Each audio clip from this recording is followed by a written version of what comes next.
Ok, bonsoir et bienvenue à notre séance. Je crois que c'est le troisième module que nous voyons aujourd'hui. Nous allons parler de la plénitude du Saint-Esprit. Nous allons essayer de comprendre de quoi il s'agit quand on parle du Saint-Esprit là. De quoi il s'agit parce que beaucoup de chrétiens vivent une vie misérable parce qu'ils n'ont pas réussi on dit quoi? À télécharger la puissance du Saint-Esprit. Ils ont tout ce qu'ils ont pleinement, mais pour la plupart, ils ne savent pas comment activer, voilà, on va dire ça. Comment activer certaines fonctionnalités. Un peu comme quand tu as ton téléphone dernier cri là. On a dit dans les publicités plein de choses. Tu achètes ton téléphone et puis finalement, tu n'arrives même pas à activer le dixième de ce qu'on t'a vanté là. Et beaucoup de chrétiens sont dans cette perspective. Donc, c'est de ça qu'on va parler aujourd'hui. C'est de voir comment on peut commencer à vivre une vie vraiment telle que Dieu l'a promis, quoi. Une transformation réelle de notre vie. Et la Bible nous dit que c'est accessible à tous les croyants, c'est-à-dire qu'il n'y a pas un deuxième concours à faire pour pouvoir le faire. Moi, je suis Roger Fondi, je suis coach et conseiller conjugal, auteur de 21 jours pour son conjoint. Je suis très heureux de partager ce message avec vous parce qu'il m'édifie, il m'enseigne. J'aime ce genre de message parce que ça te remet en cause. Là où tu dormais déjà, tu comprends que tu as besoin de te réveiller. Tu as besoin de te réveiller. Donc, commençons par le début. C'est une très belle histoire que j'aime bien. Il y a bien longtemps, un homme voulut quitter l'Europe pour immigrer aux États-Unis. Le nouveau monde, à cette époque-là, c'était les États-Unis. Il se disait, je vais aller là-bas, je vais avoir une meilleure vie là-bas. Il a donc économisé le peu qu'il avait. Il a réussi à payer son billet du voyage. Il était très content de l'idée qu'il va voyager. Et il est finalement monté à bord le jour-là. Tout ce qu'il avait, c'était quelques vêtements, quelques biscuits, un morceau de fromage, et c'était clairement peu pour un si long voyage. Au début, son fromage, ses biscuits, c'était bon. Il mangeait, et puis 2 semaines plus tard, malgré le fait qu'il a rationné, ça veut dire qu'il mangeait un peu, pas beaucoup. Les biscuits sont arrivés à manquer. Le fromage est fini. Maintenant, il fallait qu'il aborde la vérité, qu'il rattrape la vérité. C'est là où il commence à avoir faim. Les jours passent, le gars a faim. Mais ce qui se passe, c'est qu'il voit toujours passer des serveurs avec la nourriture qui vont servir. Ils vont servir à gauche et à droite. Et lui, pendant ce temps, il ne peut rien manger. Tout ce qui lui reste, c'est quelques miettes. Et puis, un jour, n'y tenant plus, le gars demande au vendeur, là, au serveur, il lui demande au serveur si il peut lui permettre de grignoter un petit quelque chose parce qu'il a tellement faim. Si à la cuisine, là, on ne peut pas lui servir un petit quelque chose, là, il a tellement faim. Et le serveur a été interloqué. Le serveur lui demande, mais, monsieur, est-ce que vous avez payé votre billet? Le gars dit oui. Il dit, mais dans votre billet, là, le repas est inclus. Dans le prix de votre billet, le repas est inclus. Le gars mourait de faim alors que son ticket lui donnait droit au repas. Le ticket de ce monsieur lui donnait droit au repas. Et beaucoup de chrétiens vivent ce genre de vie. Oui, ça ressemble à nos vies de chrétiens aujourd'hui. On est devenu chrétien, on a reçu Christ dans sa vie, mais on ignore les richesses spirituelles qui sont venues avec ce ticket-là. Les richesses que nous avons déjà, la Bible dit que nous avons tout pleinement en Christ, mais nous ne sommes pas au courant. On est comme ce gars qui a grignoté pendant 2 semaines pour tenir. Nous ne savons pas. Nous ne savons pas quels sont nos droits. Et c'est pour ça que on va donc arriver à des situations on va dire quoi, de, Mhm. de, de, de, de lassitude. Tu vois, la vie chrétienne aujourd'hui devient quelque chose qui est compliqué.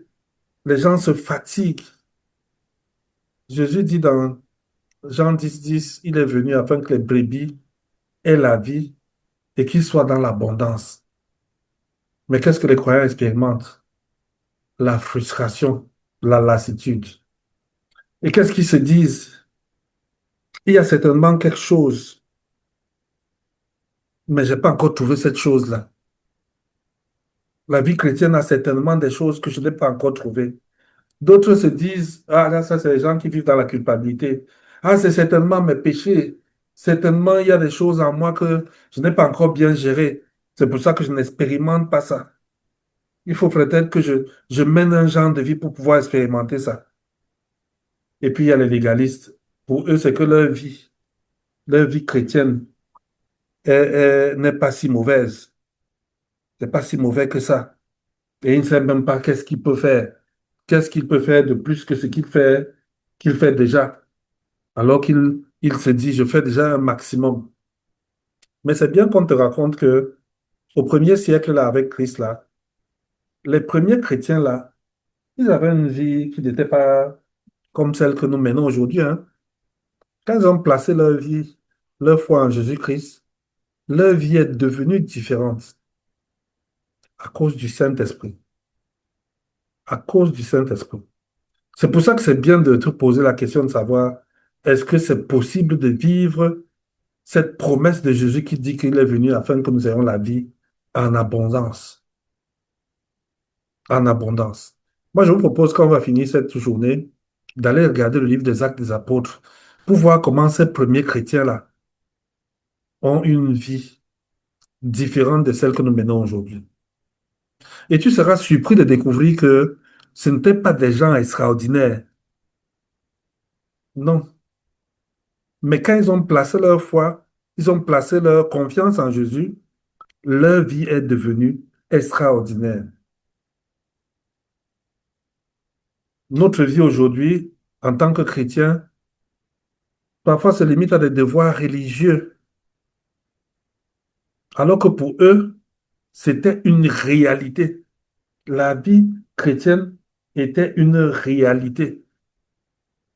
Ce n'était pas un ensemble de rituels, de règles, de vie, mais Christ vivait en eux. La dernière fois, on a cité euh, Galates 2:20, où Christ dit, l'apôtre Paul dit, euh, j'ai été crucifié avec Christ. Si je vis, ce n'est plus moi qui vis. Ce n'est plus moi qui vis, c'est Christ qui vit en moi. Parce que la vérité, c'est que la puissance ne vient pas des hommes. C'est pas les hommes qui donnent la puissance. Au moment où Jésus monte au ciel, c'est lui-même qui dit d'attendre sur place. Parce qu'il a promis cette puissance-là qui va venir sur eux. Il a dit, attendez sur place. Le chrétien du premier siècle, rempli du Saint-Esprit et de l'amour de Christ, ont ébranlé le monde entier. Parce que la puissance était en eux. La puissance du Saint-Esprit était en eux. Souviens-toi, le jour où le Saint-Esprit est descendu, le jour de la Pentecôte, il y a eu 3000 convertis le même jour, en un seul jour. Pierre a prêché. Il y a eu 3000 personnes qui ont donné leur vie. Transformation totale. Et quelle était la source? Ce n'était pas l'éloquence de Pierre. Pierre, c'était un pêcheur de poissons. Ce n'est pas quelqu'un qui a fait des formations pour savoir comment on enseigne en public, des choses comme ça. Ce n'était pas donc son éloquence qui l'a amené à faire ces choses-là. C'était la puissance du Saint-Esprit. La puissance elle-même qui a agi en lui, qui est venue l'amener à faire des choses qu'il n'aurait pas pu faire par lui-même. Parce que souviens-toi, Jésus a lui-même déclaré à ses disciples, celui qui croit en moi fera aussi les œuvres que je fais, et il en fera même des plus grandes, parce que je vais au Père, et je ferai tout ce que vous demanderez en mon nom. Voilà ce que Jésus propose et promet à ses disciples. Il promet cela à ses disciples. Et les disciples expérimentent cela le jour de la Pentecôte, quand l'Esprit qu'il avait annoncé est descendu sur eux, ils ont eu la première expérience de la puissance du Saint-Esprit. Parce que quand Jésus était là, lui-même il disait que si je suis là, l'Esprit ne peut pas faire son œuvre en vous. Il faut que je parte. Il faut que je parte. Et quand il est parti, le Saint-Esprit est descendu. Mais qui est le Saint-Esprit? Parce qu'on entend souvent parler du Saint-Esprit. Qui est le Saint-Esprit? Le Saint-Esprit est Dieu. Le Saint-Esprit est Dieu. Voici un témoignage que j'ai ici sous mes yeux. Kassoum Keita, c'est un pasteur africain. Il dit, je suis né de parents fortement attachés à la religion traditionnelle d'Afrique, c'est-à-dire ils étaient animistes. Dans mon enfance, j'ai été témoin de la manifestation de certaines puissances, les idoles, les sorciers, les devins, etc. À cette époque, lorsque je pensais au Saint-Esprit, je m'attendais à une puissance de ce genre-là, des paroles magiques déclenchant des choses. Mon problème était que je voulais faire du Saint-Esprit une puissance à ma disposition dont je pourrais déclencher les effets selon mon bien vouloir et à des fins purement égoïstes. En fait, je refusais l'enseignement de la Bible à son sujet. En effet, tel n'est pas l'enseignement biblique. La Bible nous enseigne que le Saint-Esprit est Dieu, la troisième personne de la Trinité. Il a les mêmes attributs que Dieu le Père et Dieu le Fils. Ces choses sont très importantes. C'est diminuer l'Esprit de Dieu que de vouloir le comparer à des influences, à des puissances momentanées dont les actions ne sont pas d'ailleurs bénéfiques. Voilà ce que disait ce pasteur-là au sujet du Saint-Esprit. Le Saint-Esprit est Dieu. Ce n'est pas quelque chose, c'est Dieu. C'est c'est- c'est- c'est la manifestation, c'est une manifestation de Dieu. En tout point égal au Père et au Fils, et ayant les mêmes attributs. Le Saint-Esprit a une intelligence infinie. Le Saint-Esprit a une volonté. Le Saint-Esprit a un sentiment. Le Saint-Esprit attribue des caractéristiques. Le Saint-Esprit est Dieu. On va le dire comme ça, tout simplement. Il ne faut pas chercher à réfléchir différemment. Le Saint-Esprit est Dieu. Mais comment on dit ça, notre intelligence est limitée. Et ça nous donne du mal de voir comment Dieu peut se manifester en trois parties. Mais ce n'est pas l'objet de notre enseignement aujourd'hui. Mais on va quand même dire que l'eau, que en science on appelle H2O, se présente sous plusieurs formes. Tu as bien l'eau qui est liquide, hein, selon les conditions de température. Tu as l'eau avec laquelle tu te laves. Mais cette même eau peut être solide quand c'est congelé. Cette même eau peut être gazeuse. Quand on la porte à une certaine température, elle peut devenir gazeuse. Mais c'est toujours la même eau. C'est toujours la même eau qui change d'état. Et c'est l'une des explications que je peux vous apporter au niveau du Saint-Esprit. Mais le Saint-Esprit, quand Jésus part, il annonce l'arrivée du Saint-Esprit. Et la question qu'on devrait se poser, c'est que pourquoi toi tu ne fais pas ce que le Saint-Esprit doit faire? Pourquoi toi tu pars et il faut que le Saint-Esprit reste? Donc, il faut qu'on comprenne quelles sont les missions du Saint-Esprit. Déjà, Jésus qualifie le Saint-Esprit en disant, c'est le consolateur, c'est-à-dire celui qui accompagne le chrétien comme un ami. C'est un consolateur. Il dit, quand viendra l'Esprit de vérité, il vous conduira dans toute la vérité. Il ne parlera pas avec sa seule autorité, mais il dira tout ce qu'il aura entendu et vous annoncera ce qui doit arriver. Voilà le Saint-Esprit tel que Jésus l'annonce à ses disciples.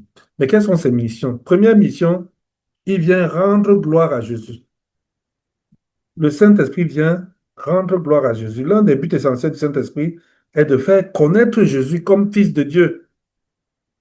Il vient manifester la gloire de Dieu. En fait, le Saint-Esprit est le plus souvent très discret à son sujet. La deuxième chose, le Saint-Esprit vient nous conduire dans toute la vérité. C'est par lui que la Bible devient vivante et compréhensible. C'est sous l'inspiration du Saint-Esprit que la Bible a été écrite. C'est par lui que la Bible a acquis son autorité, l'esprit de vérité, comme on dit. c'est lui qui atteste que la Bible est la parole de Dieu. Elle est rendue vivante par l'action du Saint-Esprit qui nous dévoile les richesses au fur et à mesure de nos besoins. Seule une personne qui est dirigée par l'Esprit de Dieu peut saisir le contenu de la Bible, peut saisir la profondeur de la Bible. Quand j'entends souvent certains débats, les gens parlent, tu comprends qu'ils ne sont pas remplis du Saint-Esprit, c'est pour ça qu'ils ne peuvent pas comprendre certaines choses. Parce que c'est spirituellement qu'on en juge. C'est parce que tu es spirituel que tu peux comprendre. Le Saint-Esprit donne la puissance de témoigner. Le Saint-Esprit est venu accomplir une mission dont Jésus nous donne la définition dans le livre des Actes. Il dit, vous recevrez une puissance. Le Saint-Esprit descendra sur vous. Vous serez alors mes témoins à Jérusalem. Vous serez mes témoins. Qu'est-ce que Jésus dit? Quand le Saint-Esprit va descendre sur le chrétien va recevoir cette force-là qui lui permettra de témoigner Jérusalem, la Judée, la Samarie, jusqu'au bout de la terre. Voilà ce que le Saint-Esprit va venir faire dans la vie du chrétien, le booster. C'est par ce Saint-Esprit que nous prêchons l'Évangile. Et en fait, un des principes que j'ai appris, c'est de laisser les résultats à Dieu et laisser le Saint-Esprit nous utiliser dans ce que nous sommes en train de faire. Mais maintenant, on va dire, OK, on a compris que le Saint-Esprit est Dieu, on a compris les missions de ce Saint-Esprit, rendre gloire, conduire dans la vérité, donner la puissance. Mais maintenant, ça veut dire quoi quand on dit que tu es rempli du Saint-Esprit? Parce qu'on dit souvent ça, que quelqu'un est rempli du Saint-Esprit. Comment on est rempli du Saint-Esprit? Est-ce que c'est quelque chose, parce que les gens imaginent toujours quelque chose d'ésotérique, de mystico-mystique là, avec des scènes, des bougies, de la fumée rouge, jaune, bleue. Être rempli du Saint-Esprit, c'est être rempli de Jésus.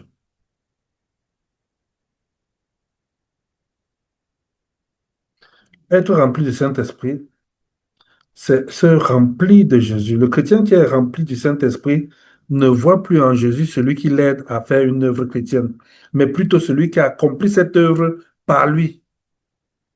C'est-à-dire que ce n'est plus un Jésus qui me tient la main, c'est un Jésus qui, au travers de moi, fait des choses. Jésus n'a pas appelé quelqu'un à travailler pour lui, mais il veut plutôt que nous le laissons agir au travers de nous. J'ai été crucifié avec Christ. Si je vis, ce n'est plus moi qui vis, c'est Christ qui vit en moi. Voilà ce que l'apôtre Paul nous révèle et qui est un enseignement fondamental. Christ en toi, ça veut dire être rempli du Saint-Esprit. C'est laisser Christ vivre dans ton corps, penser par notre intelligence, animé par notre cœur, aimer avec notre cœur, parler avec nos lèvres, soumettre notre volonté à sa volonté, notre personnalité, nos dons, tout ça, on laisse ça à Christ. Assez souvent, quand je dois enseigner dans une salle, je dis au Seigneur, fais tout au travers de moi. Je suis un ouvrier inutile entre tes mains.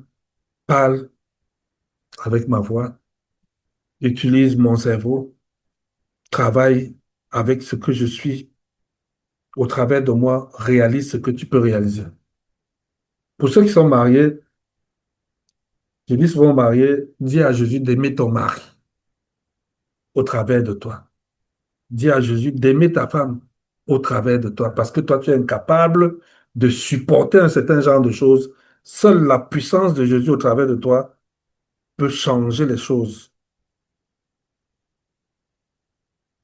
peut changer les choses. Dans Romains 12, le verset 1 à 2, la Bible dit, ne vous conformez pas au siècle présent, mais soyez transformés par le renouvellement de l'intelligence. Oui, Dieu veut, parce qu'après il dit, c'est afin que vous puissiez discerner la volonté de Dieu, ce qui est bon, agréable et parfait. La volonté de Dieu, c'est que nous puissions le laisser fonctionner au travers de nous. Est-ce que ça veut dire que je démissionne? C'est une question que les gens posent souvent. Donc, si je dis maintenant que c'est Jésus qui, au travers de moi, fait les choses, n'est-ce pas veut dire que je n'existe plus? Non. La vie chrétienne a des normes tellement élevées que seul Jésus peut les atteindre. C'est un fait. Si tu laisses la pleine liberté en toi, tu vas expérimenter au quotidien cette vie surnaturelle qui est la vie chrétienne. C'est pour ça que le chrétien va prendre Jésus au mot. Il va lui rappeler ses promesses, les promesses de plénitude, les promesses d'amour, les promesses de joie. Il va lui rappeler ça chaque fois. Dans ses prières, il va rappeler à Jésus ses promesses. Jésus veut que tu puisses porter du fruit. Et comme il veut que tu puisses porter du fruit, lui demander de porter du fruit, c'est lui demander quelque chose qui est dans sa volonté. Et vous allez comprendre ça quand on va commencer à parler de la prière. La Bible dit que si tu lui demandes quelque chose qui est dans sa volonté, il t'exauce, il t'écoute, et s'il t'écoute, il t'exauce. Jésus veut que je porte des fruits. Dans Jean 15, le verset 5, il dit, je suis la vigne et vous êtes les sarments. Celui qui demeure uni à moi porte beaucoup de fruits. Quand sans moi, vous ne pouvez rien faire. Et je dis souvent ça aux chrétiens que n'oublie jamais ça, que sans Jésus, tu ne peux pas t'en sortir. Le monde ici est tellement agressif. Le monde ici est tellement agressif. Le malin il nous a mis des obstacles partout, tels que pour que tu réussisses ta vie chrétienne, tu as besoin de Jésus qui vit au travers de toi. Sinon, tu deviens charnel. Les gens pensent que en menant une certaine vie exemplaire, ils vont s'en sortir. Non, tu ne peux pas t'en sortir. Tu ne peux pas s'en sortir. Tu as besoin de Jésus en toi pour pouvoir porter des fruits. Il dit que si tu n'es pas connecté, tu ne t'en sors pas. Ce n'est pas en vivant une vie, on va dire quoi, vertueuse, conforme à la morale, tu es actif à l'église, tu répètes les prières, tu lis ta Bible. Ce n'est pas ça qui fait de toi un véritable chrétien. Selon Jésus, nous prouvons que nous sommes ses disciples en portant des fruits.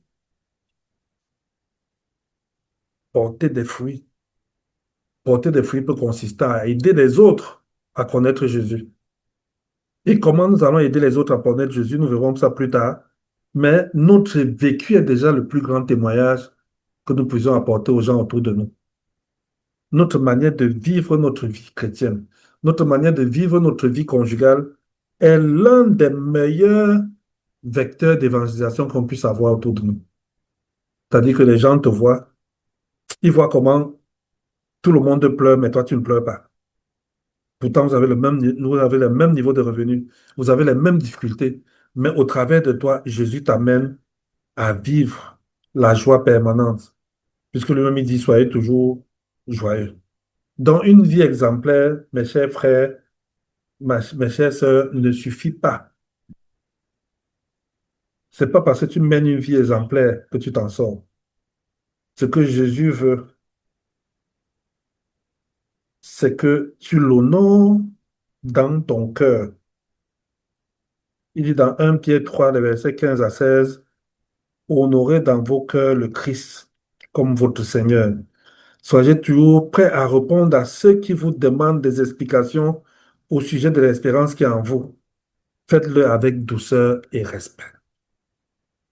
Ceux qui se posent la question de savoir comment ça se passe, répondez avec respect. Témoignez de Christ. C'est-à-dire que si vous êtes chrétien, vous avez reçu Christ dans votre vie, votre prochain objectif, c'est comment je peux faire pour que d'autres personnes autour de moi connaissent aussi Jésus, puissent commencer à expérimenter cette vie aussi. Commence à expérimenter cette vie, comment on va dire ça, cette vie qui produit des fruits, voilà, puisqu'on parlait de fruits, cette vie qui est pleine, pleine de bon sens. Et c'est important aussi de comprendre que c'est le Saint-Esprit qui va m'aider à comprendre la parole de Dieu. Tu vois la parole de Dieu que tu vois là. Parfois, tu lis 10 fois, tu ne comprends rien. Mais dès que tu as demandé au Seigneur, au travers du Saint-Esprit, de t'ouvrir les yeux, le Seigneur t'ouvre les yeux et tu commences à comprendre des choses. Le Seigneur commence à te parler. Le Saint-Esprit nous parle au travers de la parole. Le même verset que tu as lu 10 fois, l'Esprit de Dieu vient et au travers de la parole de Dieu, le Saint-Esprit te parle. Il te révèle les vérités qui étaient cachées là, que tu ne voyais pas depuis. C'est pour ça que la vie remplie du Saint-Esprit est une vie qui est fondée sur la parole de Dieu. Fondée sur la parole de Dieu. On va apprendre la prochaine fois comment on marche par l'Esprit au quotidien. Comment quelqu'un qui craint Dieu marche par l'Esprit. Ce sera l'objet de tout un enseignement complet. Comment marcher par l'Esprit. La question donc, c'est que si le Saint-Esprit est sous ce qu'on dit là, pourquoi les chrétiens portent si peu de fruits? Pourquoi très peu vivent dans la plénitude? Pourquoi?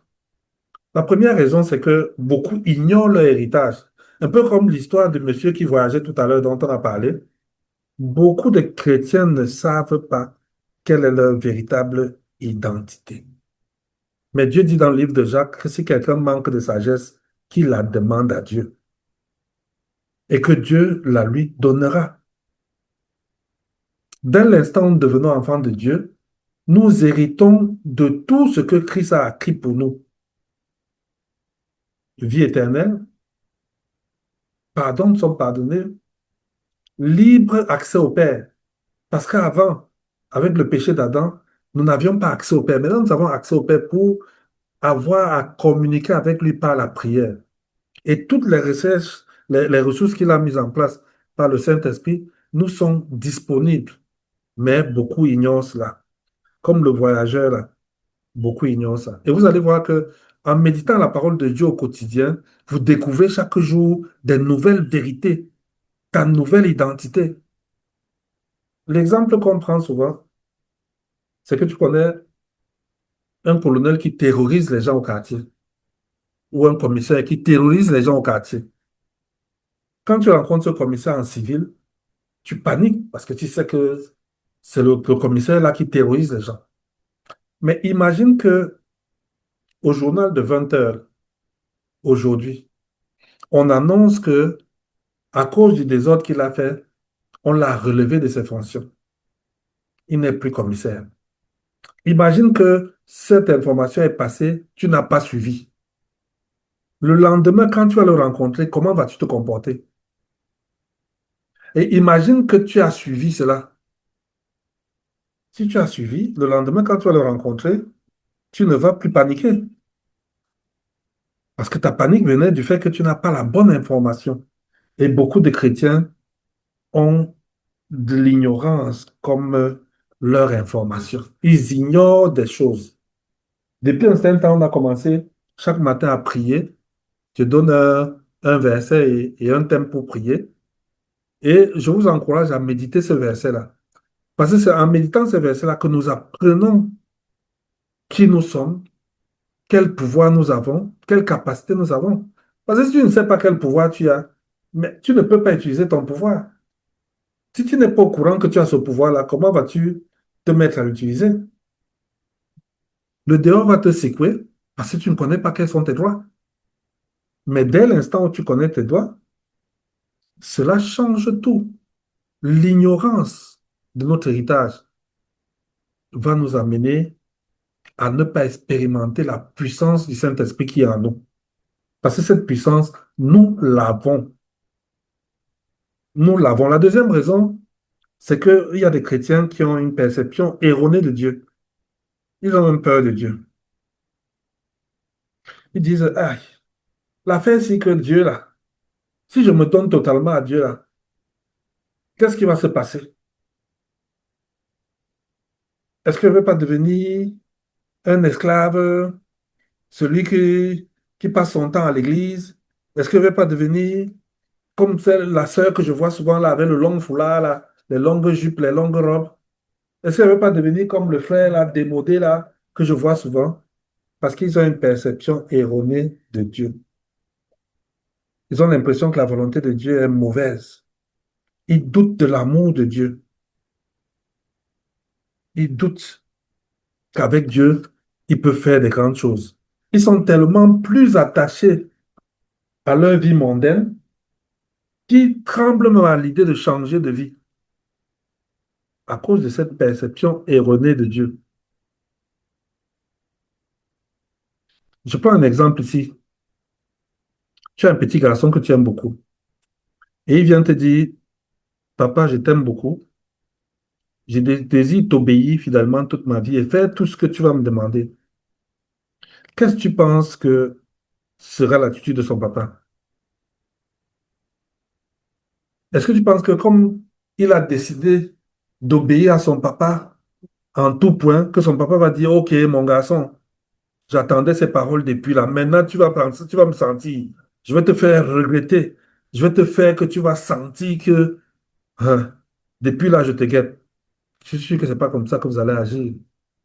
Je suis sûr que par l'amour que vous avez pour votre fils, je suis sûr que vous allez faire de votre mieux pour le mettre à l'aise. Dieu aime beaucoup plus que nous, les papas, nous, les mamans. Donc, imaginez donc quelqu'un qui vient se donner au Seigneur et qui va regretter, qui va souffrir parce que le Seigneur va le faire souffrir. Non, c'est pas vrai. Si nous nous confions pleinement à Dieu, il va changer nos vies.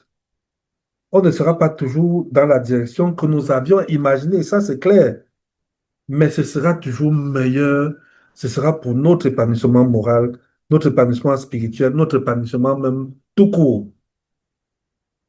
Parce que Dieu bénit ceux qui lui obéissent et qui se confient à lui. Il sait ce qui est meilleur pour notre vie. Il sait ce qu'il faut développer dans chaque circonstance. Et la Bible dit en 1 Chronique, non, c'est 2 Chroniques, 2 Chroniques 16, 9, que Dieu promène son regard sur toute la terre afin de soutenir ceux qui l'aiment de tout leur cœur. Ça veut dire que quand tu t'engages à aimer Dieu, tu n'es pas seul. Dieu cherche ces gens-là pour les soutenir. Il ne va pas te laisser tomber. C'est pour ça que moi, je te recommande, rejette la crainte. Arrête d'avoir peur. Tu ne dois pas avoir peur de Dieu. Bien au contraire, tu dois plutôt t'attacher à Dieu, qui est la source de toutes les puissances, la source de tout ce qui peut arriver. On va aller rapidement parce que le délai qui est prévu pour notre rendez-vous est en train de passer, mais peut-être qu'on va relancer. La question, c'est comment être rempli du Saint-Esprit. Là, j'ai discouru. Comment être rempli du Saint-Esprit? Euh, Être rempli du Saint-Esprit ne signifie pas recevoir une part plus grande du Saint-Esprit, mais ça signifie simplement donner davantage de nous-mêmes au Saint-Esprit. Ça, nous soumettons notre vie à son autorité. Plus nous allons soumettre notre vie à son autorité, plus nous serons remplis de sa présence. Il pourra donc agir dans nos vies et glorifier Jésus dans nos vies. J'ai été crucifié avec Christ, je répète encore cette parole-là. Si je vis maintenant, c'est Christ qui vit en moi. Donc, comment je reçois le Saint-Esprit? Première chose, je le reçois d'abord par la foi, pour la forme. Je le reçois par la foi. Nous étions en train de nous poser la question de savoir comment être rempli du Saint-Esprit. Comment on fait pour être rempli du Saint-Esprit? Là, j'étais dans les aspects un peu théoriques. Maintenant, on entre dans les aspects pratiques. La première chose que tu dois savoir pour être rempli du Saint-Esprit, on a dit que ce n'est pas une part que tu vas recevoir, mais c'est le fait de te donner davantage à Dieu. Plus je remets mon vie sous l'autorité de Dieu, plus je suis rempli de sa présence. Plus il peut agir dans ma vie et glorifier Jésus. Et c'est comme ça que je vais donc appartenir à Jésus. Mais comment on reçoit, comment on est rempli par le Saint-Esprit? D'abord, disons que c'est par la foi. C'est par la foi qu'on est rempli du Saint-Esprit. Dans le livre de Colossiens, au chapitre 2, le verset 6 à 7, la Bible dit ainsi, Puisque vous avez accepté Christ comme sauveur, vivez dans l'union avec lui. Soyez enracinés en lui. Cons- Construisez toute votre vie en lui. Soyez toujours plus ferme dans la foi. Donc, c'est dans la foi qu'on va recevoir le Saint-Esprit. Comment sommes-nous devenus chrétiens? Quelle démarche avons-nous fait pour recevoir Christ dans nos vies? C'était une démarche par la foi. Nous avons fait une simple prière de foi. Et la Bible dit que c'est par la grâce que nous sommes sauvés au moyen de la foi. Et il dit que ça ne vient pas de vous, c'est un don de Dieu. Il n'est pas le résultat de vos efforts, afin que personne ne puisse se vanter dehors là pour dire que c'est j'ai fait l'effort pour recevoir Christ. Éphésiens 2, les versets 8 à 9. Comment donc vivre notre nouvelle vie là? Personne ne peut plaire à Dieu sans la foi. Sans la foi, tu ne peux pas plaire à Dieu. C'est par la foi que Dieu agit par l'amour. C'est par la foi. Donc, comprenons-nous déjà que si tu n'as pas de foi en Dieu, tu ne peux pas recevoir la plénitude du Saint-Esprit. Tu ne peux pas être rempli du Saint-Esprit. Donc, commençons par dire la foi. Deuxième chose, se préparer à recevoir la plénitude du Saint-Esprit. La plénitude du Saint-Esprit ne s'obtient que par la foi et la foi seule, uniquement. Un, je dois avoir le désir ardent de plaire à Dieu, de mener une vie qui est agréable à Dieu. La Bible dit heureux ceux qui désirent avec ardeur à vivre comme Dieu le demande, car Dieu le leur accordera pleinement. Matthieu 5, 6. Ceux qui désirent avec ardeur à vivre comme Dieu le demande, la Bible dit que Dieu va le leur accorder. La Bible ne dit pas qu'ils sont forts, ils sont tellement équipés qu'ils vont vivre la vie que Dieu veut. La Bible dit simplement que le désir qu'ils ont à vivre comme Dieu veut, Dieu leur donne les moyens de le faire. Et c'est pour ça que la question qui se pose maintenant, c'est est-ce que je veux vivre une vie qui est agréable à Dieu? Parce que la réponse est que si tu dis oui, c'est Dieu qui te donne la capacité. C'est lui qui te capacite pour pouvoir vivre la vie qu'il veut que tu vives. C'est pas par tes efforts. Ceux qui ont essayé par les efforts ont chuté, sont tombés. Et nous avons vu que nous avons soumis notre vie à Dieu. Nous avons soumis à Jésus notre vie. Et c'est pour ça que la Bible nous exhorte à ne pas nous conformer au siècle présent, à ne pas nous conformer aux habitudes de ce siècle, à ne pas nous conformer au raisonnement de ce siècle. Donc, il refuse ça. Il dit que il vaut mieux laisser Dieu transformer notre intelligence. C'est lui qui transforme notre intelligence. La troisième chose, c'est la confession des péchés. Nous avons dit, un, désirer obéir à Dieu. Deux, soumettre sa vie à Christ. Trois, confesser les péchés. Depuis la dernière séance, on a dit la respiration spirituelle. Confesser les péchés et recevoir le pardon qui a été acquis déjà.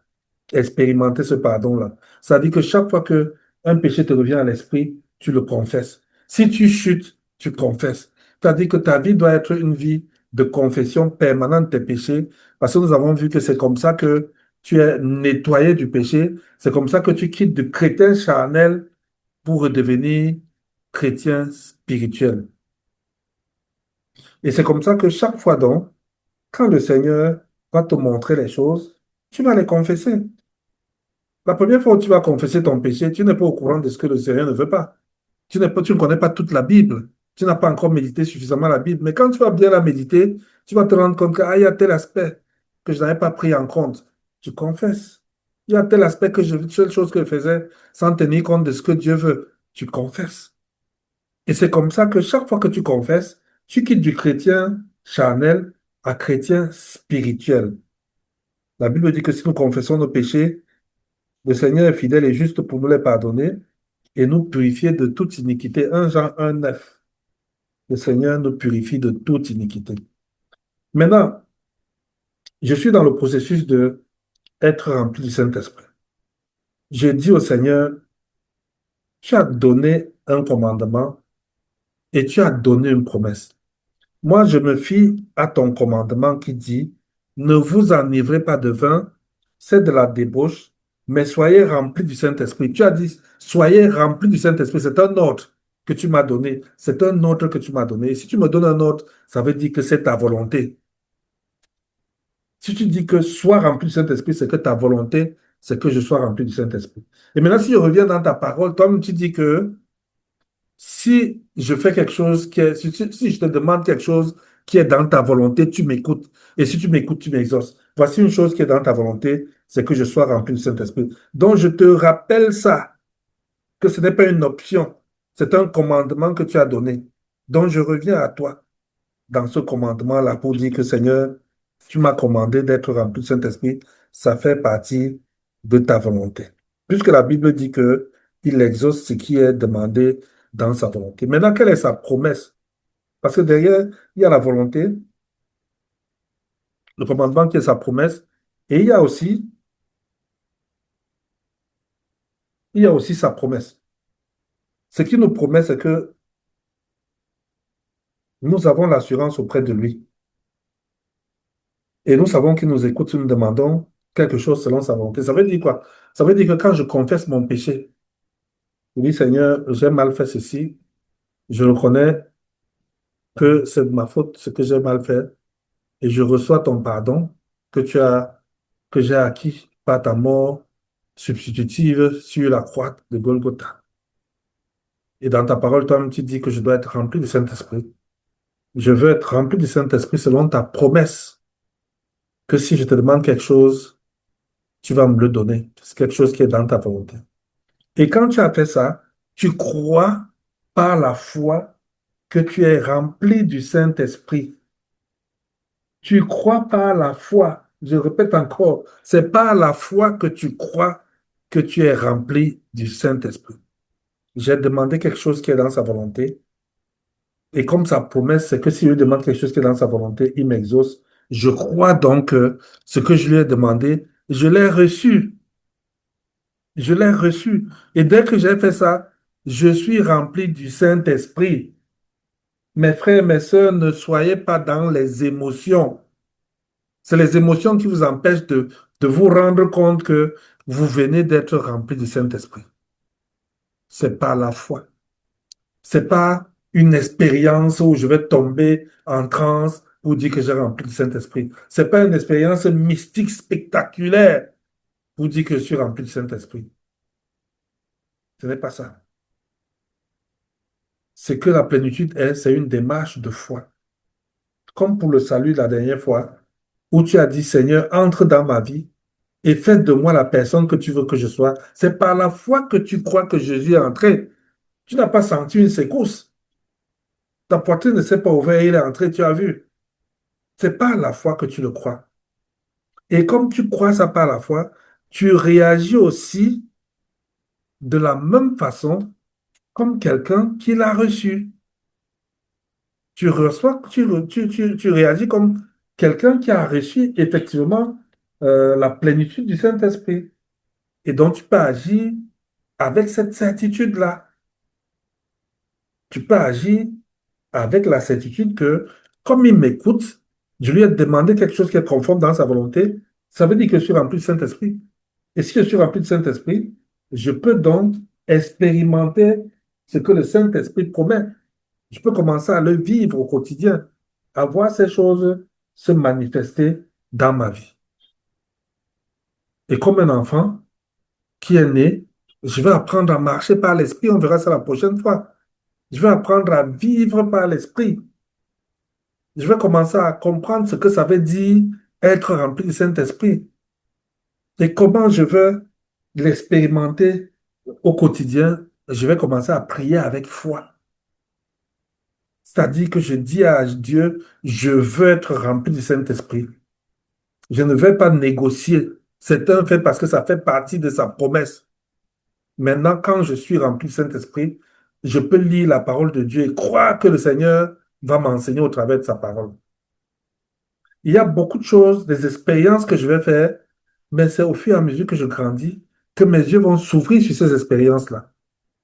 Et c'est comme ça que, étant rempli du Saint-Esprit, je peux être un meilleur témoin de Dieu, un meilleur témoin de ce que Dieu a fait dans ma vie.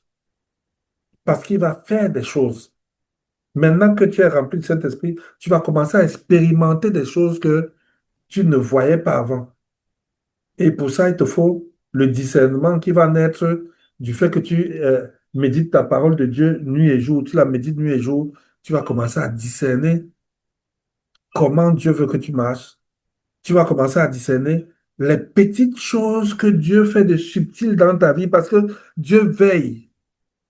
Quand tu reçois Jésus dans ta vie, il commence à agir dans ta vie. Tu commences à voir comment Dieu peut changer les circonstances pour toi, comment Dieu peut changer des situations pour toi, comment Dieu peut changer ta façon de voir les choses, comment Dieu peut t'amener à avoir maintenant un cœur qui comprend mieux les autres, un cœur qui pardonne, un cœur qui est disposé et disponible, un cœur qui est prêt à prendre du temps pour les autres, un cœur qui apprend à faire l'essentiel au lieu de se plaindre, un cœur qui permet le non aimable.